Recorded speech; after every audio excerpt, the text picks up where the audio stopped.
introduction, and thanks Fabrizio also for the introduction of the day, because a lot of the topics you covered, it's also a lot of the topics that we will be discussing throughout the day, and they are topics that are touching us from the OEM side, and we are also engine manufacturer, so they are touching us a lot in a different context. So first of all, shortly about AGCO. It was already mentioned, we've been strong supporters of the SCR technology. We've been introducing that even to the Tier 3 markets when it's not always necessary to meet the legislation. But background for that comes from our mission as a company. We want to offer the best technology for our customers and users. And actually, we are also looking from our perspective, especially in the high-powered machinery, even in the Tier 3 area, the SCR is a cost benefit in the end. So the cost of ownership of the machine gets down by using SCR when you can optimize fuel consumption and still meet the emissions and be clean. So we are ag machinery company. So we operate globally, main brands, what we have at the moment, North American market especially is Challenger, and then Fendt is really popular brand in Central Europe and Europe in general, then our global brand, Massey Ferguson, and then Valtra from Finland, which is more specialized machinery, extremely popular in Northern Europe and then also some other areas.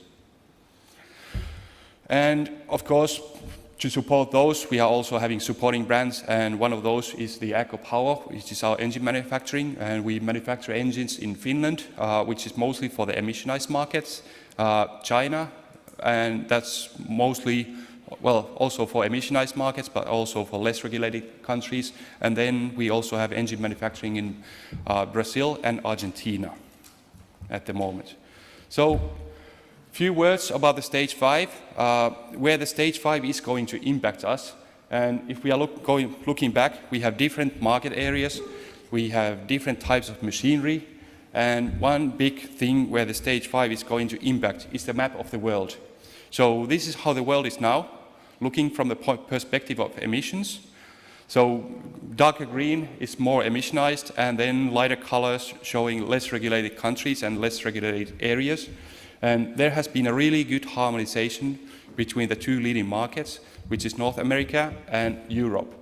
And now Europe is taking the next step, breaking the harmonization between North America and Europe, but at the same time they are also showing the way for the future. So rest of the countries, we would see they will follow eventually. At the moment, there's not much discussion in North America about adding regulation. There might be some rule making, or they might make some tweaks in the existing regulation requiring DPF in the installation, but at the moment they've been quiet. Rest of the countries, especially China, is really active, and that was already mentioned, and also us. So China is looking to introduce a stage 3B level in near future. That's in the industry consultation phase at the moment, and the consultation is going through in June and July, and probably sometime early next fall or earlier in the fall we'll hear a little bit more details about the timeline and also other contents of the legislation. So emission legislations, they are not only about the emission limits. There are a lot of other areas we should be looking on emission legislation and how these are harmonized globally. One thing is test procedure, and then if different countries are accepting other countries' approvals, then we have lots of labeling requirements. And now with the stage 5, we also get the requirement for in-use testing program, which doesn't come with limits. It's more of a research kind of study at the moment, where we are looking on what is the actual emissions in the field. And one thing we as a company want to drive, and rest of the industry would tend to agree, I guess, is that we want to harmonize emission legislations globally as much as possible. And again, not just looking on the limits, but also other contexts of the legislation. What kind of testing we use, how do we certify machinery, and how do we label machinery, and as much as harmonization we get in these areas, it makes the life of the OEM and engine manufacturer a lot easier. And we are working with industry organizations on that, so we always try to guide the legislators with the industry voice, and always taking the example from the leading market And in this case, now the leading market will be Europe. And for example, China in the next stage, in the 3B, they are also looking on some parts of the European stage 5, that could they implement in-use testing programs, and what other text and context from European stage 5 they could implement in their own legislation. So the impact for the OEM, it's not just the emission limits, it's not just the technology, it's also all the testing and procedures, certification, and how do we get the machines in the market. Now, stage 5, this is known for everybody, don't need to repeat, I guess. Everybody's aware that we'll bring the particulate number limit to European market, which it's a DPF forcing or soot filter forcing legislation. And as a technology, it's known. There has been users of the DPF already for a long time, and as a technology, it's nothing new. Something that's going to impact us a lot is the in-service monitoring program. As an OEM, we need to look machinery from the field and from the actual use, equip those with the PEMS equipment and have them tested and report the results to the authorities. But also there are changes in prototyping. How do we handle prototypes in the field? We need to report the number of prototypes, where the prototypes are, and how they are operating. And also we need to report back how do we decommit or take the prototypes back from the field, that they will not be left in the field. So there are a lot of other, let's say, outside of emission limits, there are lots of additional tasks coming in the stage 5. But the big one is the in-service monitoring. That's completely new, and I would say after a few years of in-service monitoring program, we are also expecting that there will come the next stage, which then would be limits for the in-service machinery. And that is expected, not confirmed, but if we are looking on non-road following the path of on-highway heavy-duty engines, I would say that's the path we are taking. So, development to meet new limits, as already mentioned,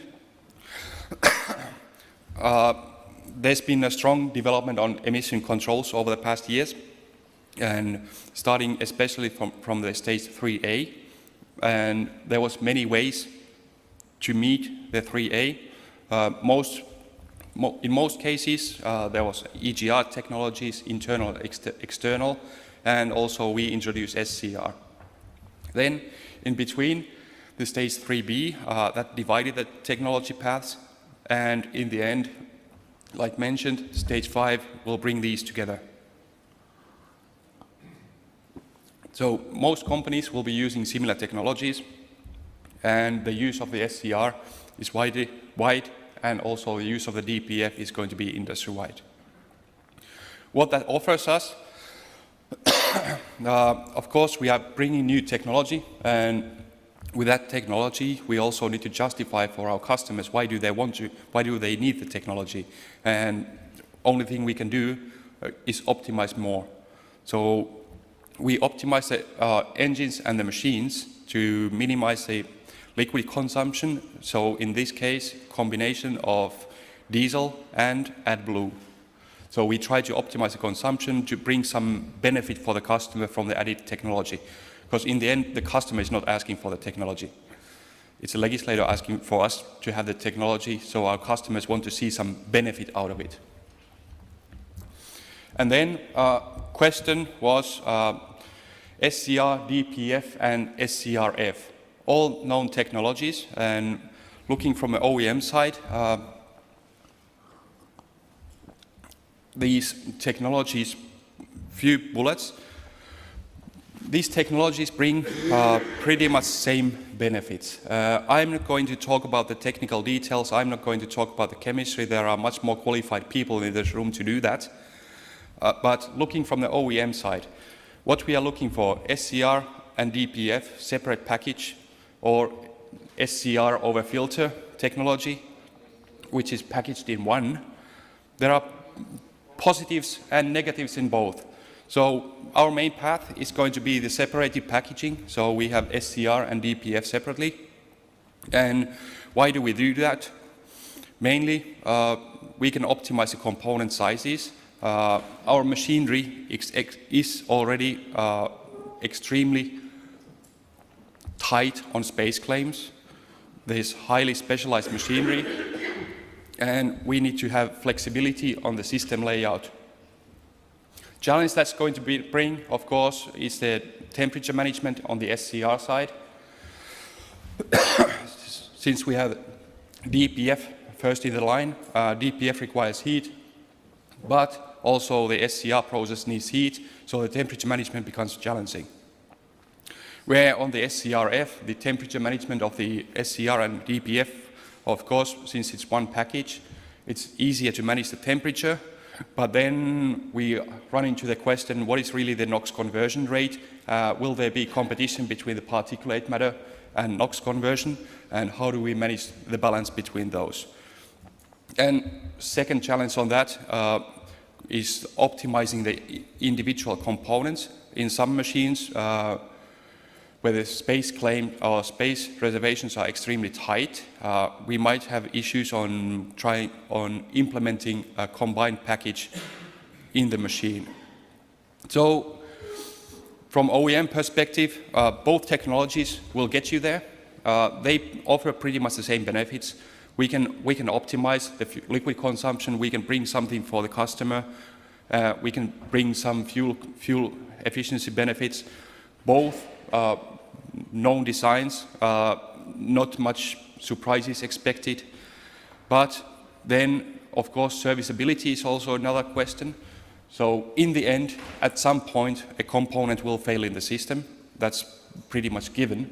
So what is the cost of the ownership of replacing that component?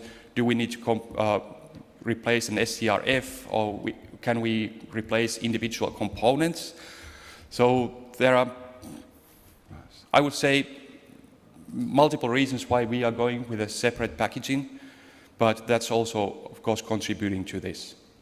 But the big thing is the flexibility of the system and the layout. So that's what I had.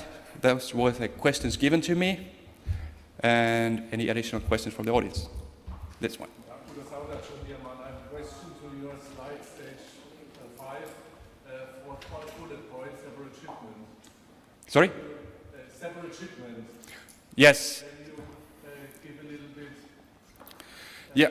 So separate shipment legislation, for ones who don't know that, it's a legislation that allows you to ship the engine and the after-treatment system separately to the final OEM site. So an engine manufacturer builds the engine and the after-treatment manufacturer builds the after-treatment, and we can ship those separately.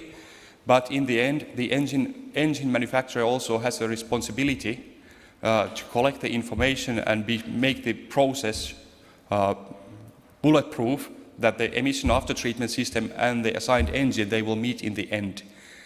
And there's many interpretations of that system, of that legislation, but at the moment it looks like turning to the point that the engine manufacturer also has to issue the orders, or at least have the information for the supplier of the after-treatment, that these machines will get this after-treatment. So it's actually fairly good legislation in the sense that it gives the flexibility for the logistics, but again, it gives more reporting and more responsibility for the engine manufacturer, that they will make sure that the engine and after-treatment will meet each other in the end of the line. But did you have any specific questions about? It's about changing the logistics. Yep. Your comment is more that you can keep what you have, just doing different. Correct. Our view is that we keep the process fairly similar. We change the paperwork. We change the flow of the orders. But it's not only the after-treatment, it's only major engine components like ECU and maybe sensors which are installed on the vehicle side. Correct. Any impacts you see on your products at the moment? No, not really. But also, if we are looking at AGCO as a company, we are the engine manufacturer and we are the OEM. And that gives us a little bit more flexibility from the legislation point of view, because we are one legal entity. Thank you. Do we have any more questions from the floor? Okay. Yeah, maybe I can ask one. I'm pleased you touched on all the complexity of harmonisation, all the differences. It's always been one of the high-level desires particularly from the engine industry. But do you think we ever really achieved it? No. No. Will we ever achieve it? Probably not. But I'm really happy on looking, if we are looking on the current emission developments, for example, what's going on in China at the moment, the legislators, they are actually asking from the industry. They are asking their opinion. They are consulting the industry. So that's why in China at the moment, the papers are running around the industry or engine manufacturing and machining OEM side. So the commenting period is going on, and I'm really happy about that. But all the countries, they also always want to have their own spin-off. They are combining different things, like now I mentioned in China, they are taking emission limits from the European Stage 3B, but they are also looking on some content out of the Stage 5, and they are mixing different things and different levels, which is okay to a certain limit, but it's also a challenge for the industry, and especially when we are looking on off-highway industry, which is a really diverse industry. We have lots of different applications, different uses for the machinery, and fairly small volume compared to on-highway. So it's always challenging, but I'm happy to see that the legislators, they are consulting the industry, and they also tend to take our word in some certain cases. Yes, because it can be very disruptive, can't it? Yeah, I know Caterpillar is also deeply involved in this discussion, so I'm sure you know where we go. Okay.